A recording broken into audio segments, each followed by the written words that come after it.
Tudi Bruslja za izgovor v zadju nimajo. To je zraslo na zelniku parka in z RSVN-ja. In ni tako zelo nujno, da bi ta zahteva bila, lahko bi se jo obšlo, če bi imeli malo razumevanja, če bi koga poslušali, če bi se pogovarjali s kmeti ali pa z nami ali pa s komorkoli. To so zdaj not urinili in če se mene vpraša, je to uničevanje njiv. Sej na travniku ti lahko ene variante peleš, ampak to je Jerkačeva staro železo vržete stran. Z Jerkači ne morate več delati. Pa tudi na travniku se to ne more kratko. Dobro, razumem tudi na travniku, ampak najhujši problem je to za njive. Potem smo imeli vsako pomlad na Igu, smo imeli sestank z vodno skupnostjo, z naravovarstveniki, kjer smo jim vse to probali obrazložiti, argumentirati.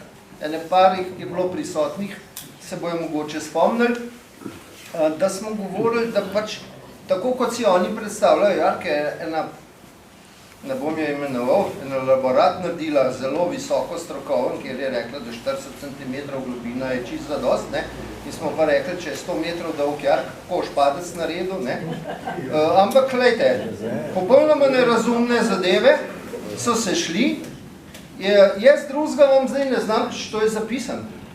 Jaz za moje pojme zelo nesramno, drugega vam ne znam reči, ker treba je tlele se skup vzeti, pa eno politični pritisk vrši. Edino to. Ja, gledajte, za vse. Na Ljubljanskem barju oni zdaj ustrajajo pri tem laboratu, ki ga je delal nek arhitekt in neka firma. 40 cm je lahko globok jark na širini, na vrh je pa lahko 30 cm. To lahko naredi vsak kmet brez karkoli. Vse, kar je več, rabi dovoljenje za agromelioracije. Veste, kdaj boste dobili dovoljenje? Med drugim ga mora park obklukati. Če gremo ven iz subvencij. Ne boste prišli. Ne, pač recimo, gremo ven, ne uveljavljamo zbirne vloge, nič. Ne, nič ne pomaga. Ker ste na krajinskem parku velja njihova zakonodaja. Sej to, veste, to dejansko izhaja iz pred leti sprejetega zakona o ustanovitvi krajinskega parka Barje. Tam not je vse to že zapisano. Samo so v postopnih korakih prišli do tega.